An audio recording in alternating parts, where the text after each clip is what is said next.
Bonjour à tous, infiniment heureux de vous retrouver pour partager avec vous le Chitat du jour. Aujourd'hui nous sommes le Yom Sheni de la Parashat Va'ikra. Chav Zayin, 27 Adar 5786. C'est un jour particulier aujourd'hui. C'est le jour où nous nous rappelons qu'en ce jour-là, le mérite d'entendre le Rabbi de Lubavitch nous parler directement nous a été retiré. Pour un temps court. C'est une journée de tfila, de prière, où nous espérons de tout cœur pouvoir bientôt l'entendre à nouveau, physiquement, lors de la venue de Mashiach. Nous étudions un enseignement très beau du Rabbi de Lubavitch, du dernier Farwangen, qu'il a prononcé le parashat Vayekel 5752, qui est centré sur la tzedaka. Il y a différentes façons de donner la tzedaka. Le maaser, c'est 1/10, la manière habituelle de pratiquer la mitzvah. Le chomesh, 1/5, une mitzvah accomplie avec excellence, ce qu'on appelle mitzvah mina mufra. Et puis, kol asher leish iten ba'ad nafsho. Tout ce qu'un homme possède, il le donnerait pour sa vie. Le Rabbi Shlomo Zalman explique dans le Tanya que cela ne concerne pas seulement la santé physique, mais aussi la santé spirituelle de l'Neshama. C'est-à-dire que pour obtenir une expiation, une tchouva, eh bien, on va donner tout ce qu'on peut donner à la tzedaka. Donc il n'y a pas de limite à la tzedaka, parce qu'on a toujours quelque chose à se faire pardonner.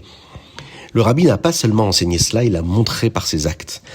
Le Rabbi distribuait des dollars chaque dimanche pour encourager chacun à donner. Il veillait personnellement à ce que les enfants donnent la tzedaka, portant souvent des pièces sur lui pour leur en distribuer. Il ne sortait jamais sans des pièces dans la poche.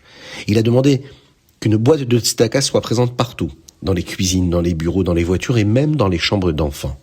La tzedaka, ce n'est pas que de l'argent.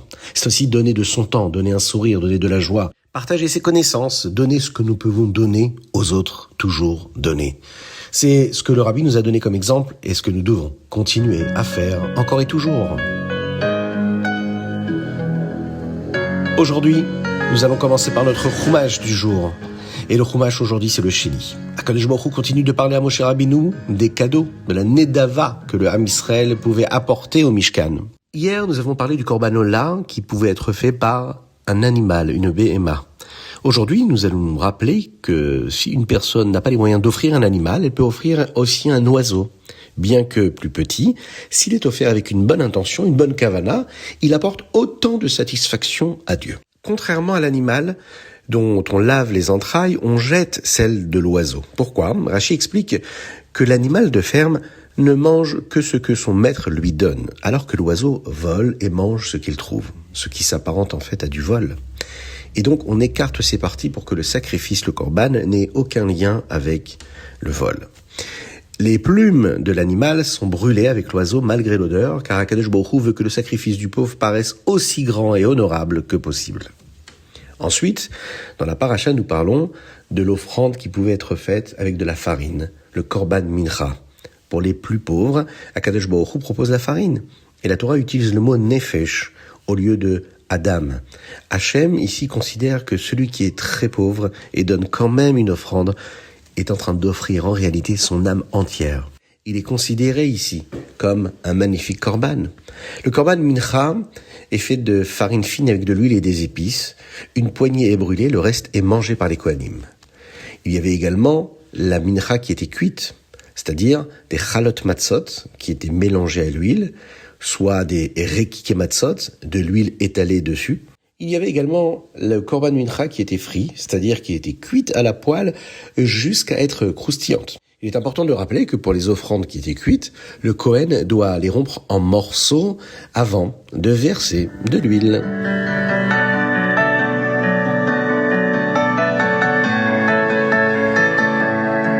Tehillim. Aujourd'hui, nous sommes le Yom Chav Zayin, le 27e jour du mois de Hadar, et nous lisons du Tehillim Kuf Raf au Tehillim Kuf Lamed Dalet, du 120 au 134. Et nous récitons en réalité 15 Tehillim qui sont les 15 Shira Ma'alot, les chapitres qui nous élèvent et qui nous rapprochent d'Akadosh Baruch Hu.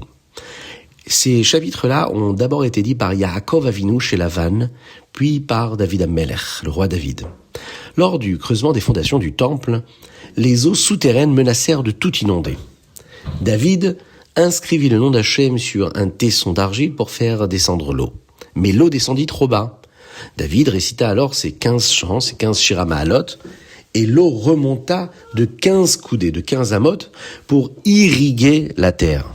Le chiffre 15 dans le judaïsme a beaucoup d'importance. Nous approchons de la fête de Pessah. Il y a 15 étapes au Seder de Pessah. Il y a 15 marches qui mènent au Beth Amikdash. 15 années où tous les patriarches, c'est-à-dire Avraham, Yitzhak, Yaakov, vécurent ensemble. 15 ans où les pères de la Chassidoute, le Baal Shem Tov, le Maguid de Mezrich et le Rabbi Shneor Zalman, le fondateur de la Chassidoute Chabad, ont vécu ensemble pendant ces 15 années.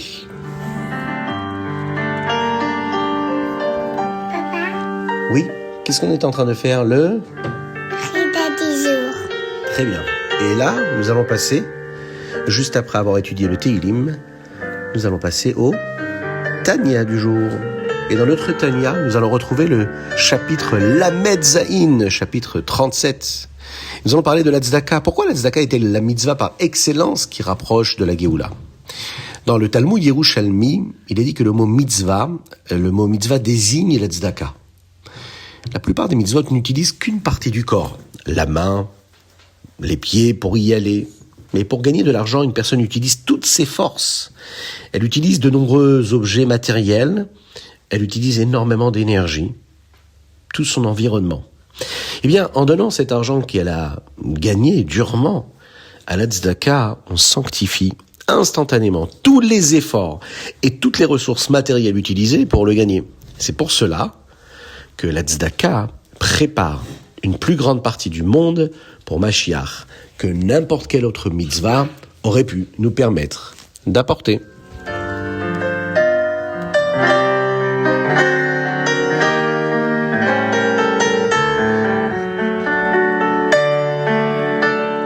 Ayom Yom Chav Zayin Adar, 27 Adar.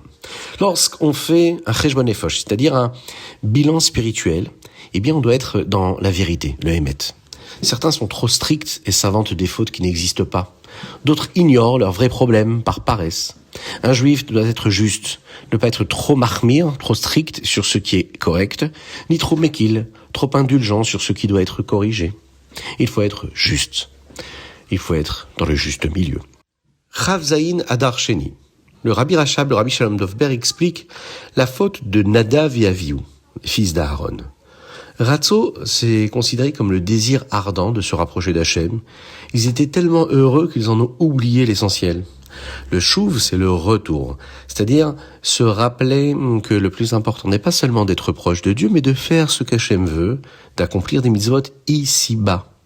Et leur erreur fut de faire un ratzo sans chauve, un aller sans retour.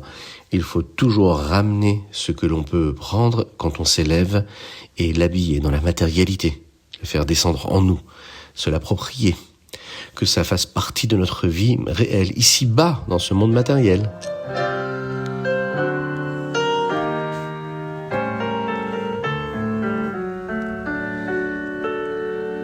Rambam, nous poursuivons l'étude de la Mlacha Otsa'a, portée. Dans le chapitre 15 ici, on nous parle des cas complexes où l'on se retrouve dans un domaine, mais qu'on déplace un objet dans un autre domaine. Comme par exemple, passer la main par une fenêtre pour puiser de l'eau. Dans le chapitre 16 ici, on étudie les lois sur les murs, les mechitzot qui délimitent un domaine, ce qu'on appelle souvent aujourd'hui un hérouv. Et enfin, dans le chapitre 17, le Rambam nous parle de l'organisation des habitations de l'époque, les cours intérieures, les ruelles qu'on appelle des mavoïs. Nous apprenons comment transformer une ruelle en domaine privé pour pouvoir y porter, ainsi que l'utilisation des passim. Ce sont des petites séparations symboliques qui, elles, vont appeler d'autres mesures halachiques, que le Rambam nous détaille ici.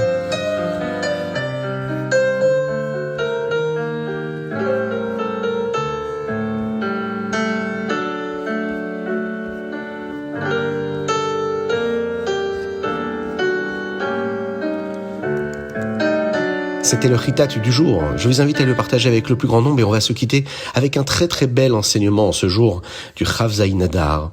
Vous avez certainement entendu parler de Reb Yoel Kahn, qui était un des plus grands chassidim proches du Rabbi de Lubavitch, qui était considéré comme celui qui répétait les discours du Rabbi. Il pouvait écouter le Rabbi pendant des heures et se souvenir à la lettre près de ce que le Rabbi de Lubavitch avait dit. quand c'était un jour de Shabbat ou un jour de fête, et il était capable de retranscrire ce qui avait été dit.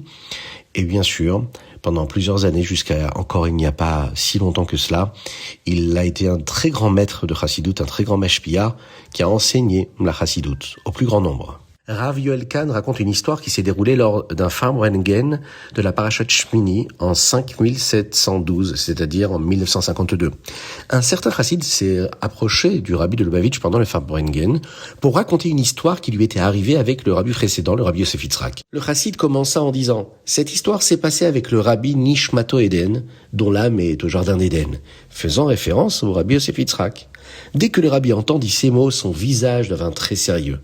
Il interrompit le chassid et s'exclama « Pourquoi vous envoyez le rabbi à Solovki ?» Solovki est une ville de Sibérie, et le rabbi voulait dire que prétendre que le rabbi Yosef Yitzhak était uniquement au Gan Eden revient à dire qu'il est en exil en Sibérie.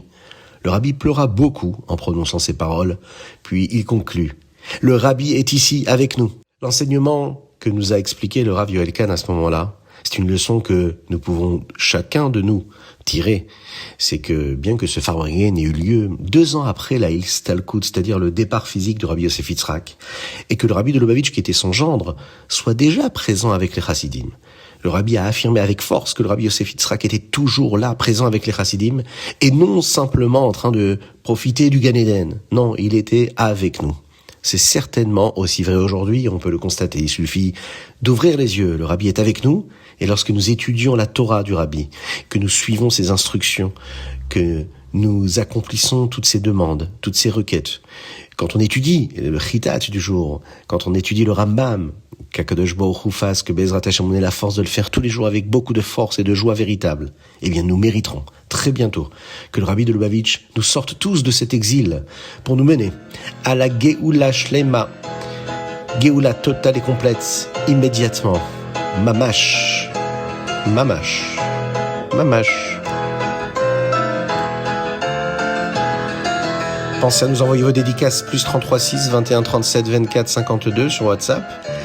Partagez le Chitat. Nous avons étudié pour le mérite du Klal Israël, pour nos Chayalim qui se battent en dehors et en Eretz Israël. Qu'Akadosh Baruch Hu les protège, qu'il envoie la réfoua shelema à tous les malades. Et parmi eux, David Ben Sultana et Avraham Nissim Ben Sultana. À très bientôt!